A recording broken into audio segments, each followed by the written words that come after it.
ঈদের টানা ১০ দিন ছুটি শেষে আবারও গাজীপুর, সাভার, আশুলিয়া, নারায়ণগঞ্জ সহ কারখানাগুলোতে উৎসব মুখর পরিবেশে কাজে যোগ দিয়েছেন শ্রমিকরা। বাধাহীন যাত্রা এবং বেতন বোনাস নিয়ে ঝামেলা না থাকায় সন্তুষ্টি প্রকাশ করেছেন তারা। ঈদের প্রথম খুলছে, ভালো একটা মনের ভাব নিয়ে যাইতেছি। ফ্যামিলিদের সাথে অনেক আনন্দ আমরা পাইছি।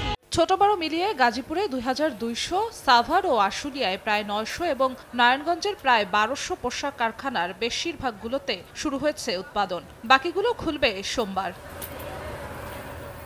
এদিকে ছুটি শেষে আবারও প্রাণ চাঞ্চল্য ফিরল ব্যাংক পাড়ায়। ঈদের পর প্রথম কার্যদিবসে গ্রাহক উপস্থিতি কম থাকায় ছিল না কোনো ভোগান্তি। তবে টানা ১০ দিন সেবা বঞ্চিত থাকায় অনেকের মাঝে ছিল ক্ষোভ।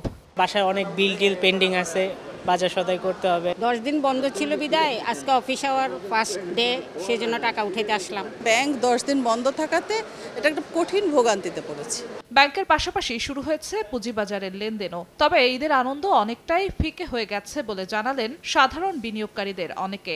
এই অবস্থায় যদি হয়, এত ফ্ল্যাকচুয়েট করে, তাহলে আমরা তো আর বিনিয়োগ করে লাভবান হতে পারবো না। আমরা বিনিয়োগ করতে চাই, কিন্তু আমরা করতে পারি না, ভয় লাগে।